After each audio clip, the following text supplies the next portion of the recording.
নমস্কাৰ আপোনালোক সকলোকে পুনৰবাৰ স্বাগতম জনাই মজিদ বন্ধুসকল বলগতে চাওক আজি 9টা গুৰুত্বপূৰ্ণ খবৰ। প্ৰথমটো খবৰ, অসমৰ মুখ্যমন্ত্ৰী হ'ব বদৰুদ্দিন আজমল। অসমত চৰকাৰ গঠন কৰিব AIUDF দলে। মুছলমানৰ জনসংখ্যা এনেকৈ বৃদ্ধি হৈ থাকিলে মুখ্যমন্ত্ৰী হ'ব বদৰুদ্দিন আজমল। এই বিস্ফোৰক মন্তব্য আন্তঃৰাষ্ট্ৰীয় হিন্দু পৰিষদৰ নেতা ডাক্তৰ প্ৰবীণ ভাই টোগাৰিয়াৰ।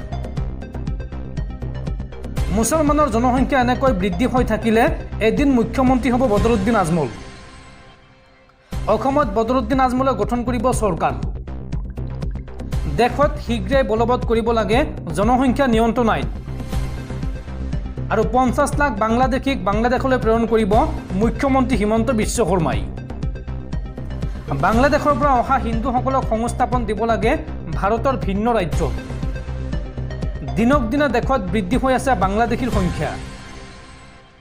এদিন হয়তো সমগ্ৰ ভাৰতখন বাংলাদেশ কৰি দিব তেওঁলোকে। অসম আৰু সমগ্ৰ ভাৰতত হিন্দু বৰ্তমান সংকটত।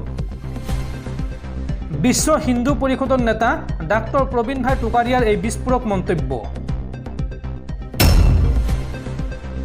পৰৱৰ্তী খবৰ, ৰাজ্য কঁপাই যোৱা APSC কেলেংকাৰীক লৈ ডাঙৰ খবৰ। শীঘ্ৰেই বৰ্খাস্ত হ'ব 22 গৰাকী ৰাজপত্ৰিত বিষয়া। বৰ্খাস্ত হ'ব লগা ৰাজপত্ৰিত বিষয়া কেইগৰাকী 2013 বৰ্ষৰ। প্ৰথমে এই তালিকাত আছিল 21 গৰাকী। পৰৱৰ্তী সময়ত এই তালিকাত যোগ হ'ল মানস হাজৰিকাৰ নাম।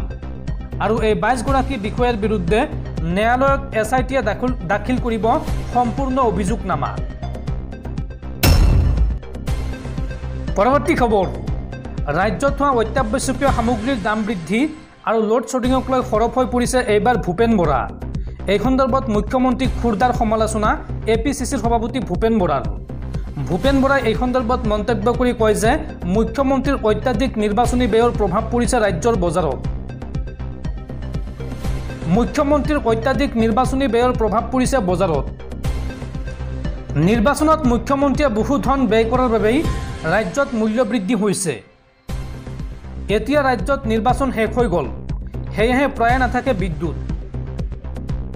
দাম বৃদ্ধি আৰু লোড শ্বেডিঙক লৈ এইদৰে সৰব হৈ পৰিল APCCৰ সভাপতি ভূপেন বৰা। বন্ধুসকল, তাৰপিছত 4 নম্বৰ খবৰটো জনোৱাৰ আগতে আপোনালৈ এটা সৰু ৰিকুৱেষ্ট, যদি তেওঁলোকে এই ভিডিঅ'ত লাইক কৰা নাই তেন্তে প্লিজ এটা লাইক কৰি দিয়ক। আৰু এনেকুৱা ধৰণৰ নতুন নতুন ভিডিঅ' পাবলৈ চেনেলটো ছাবস্ক্ৰাইব কৰি কাষত থকা বেল আইকনটো প্ৰেছ কৰি ৰাখক। পৰৱৰ্তী খবৰ, কাইলৈ অৰ্থাৎ 19 মে'ত গুৱাহাটীৰ বৰ্ষাপাৰা ষ্টেডিয়ামত অনুষ্ঠিত হ'ব IPLৰ মেটছ।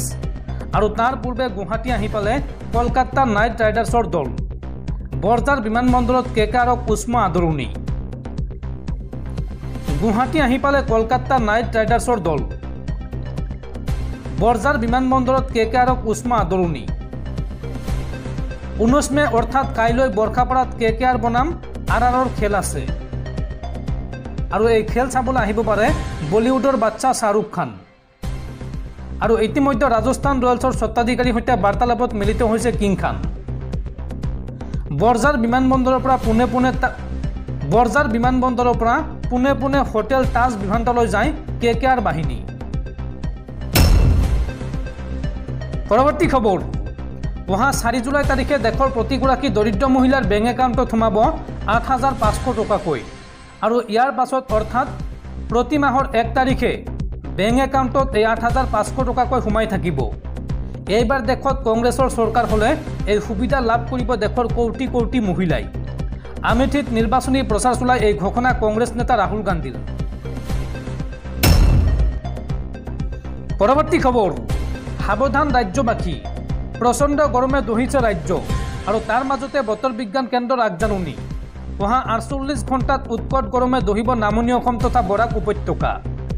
এই সময়ছোৱাত সৰ্বোচ্চ তাপমাত্ৰা স্বাভাৱিকতকৈও 3 পৰা 5 ডিগ্ৰী চেলছিয়াছ পৰ্যন্ত বৃদ্ধিৰ সম্ভাৱনা আছে। এই কথা জনাইছে বতৰ বিজ্ঞান কেন্দ্ৰই। পৰৱৰ্তী খবৰ, দেশবিৰোধী সংগঠনৰ লিংমেন মতিউৰ ৰহমানৰ ঘৰত আৰক্ষীৰ অভিযান। অল কায়দা তথা আনচাৰুল বাংলা টিমৰ লিংমেন মতিউৰ ৰহমানৰ ঘৰত বিশাল আৰক্ষী বাহিনী উপস্থিত। গুৱাহাটীৰ পৰা যোৱা এটা বিশেষ আৰক্ষী দলে অভিযান চলাইছে মতিউৰ ৰহমানৰ ঘৰত। সন্ত্ৰাসবাদীৰ লিংমেন মতিউৰ ৰহমানৰ ঘৰত আৰক্ষীৰ অভিযান।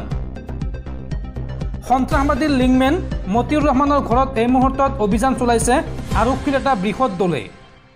গুৱাহাটীৰ পৰা যোৱা এটা বিশেষ দলে অভিযান চলাইছে মতিউৰ ৰহমানৰ ঘৰত। চামগুৰিৰ কনুৱামাৰীত ঘৰ মতিউৰ ৰহমানৰ।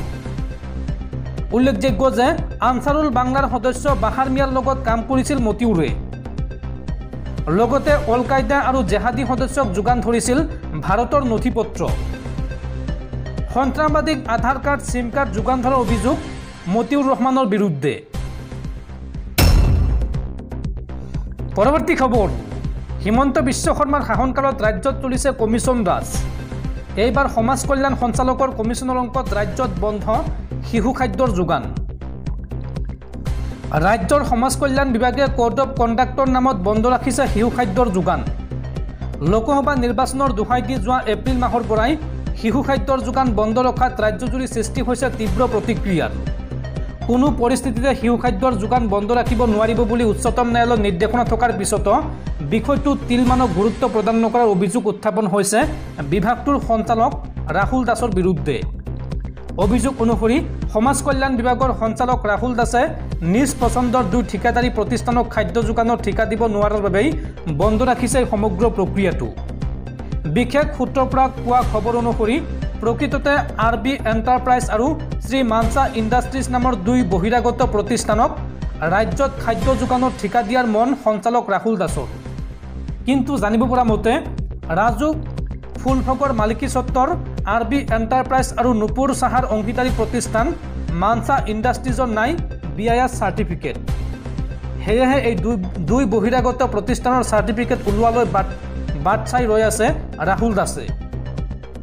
কেৱল কমিশ্যনৰ অংকৰ বাবে কেন্দ্ৰীয় চৰকাৰে দিয়া প্ৰয়োজনীয় পুঁজি জমা থকাৰ পিছতো অসমৰ থলুৱা ঠিকাদাৰসকলক বঞ্চিত কৰি বহিৰাগত লোকক খাদ্য যোগানৰ ঠিকা দিবলৈ উঠি পৰি লগাৰ অভিযোগ উত্থাপন হৈছে ৰাহুল দাসৰ বিৰুদ্ধে।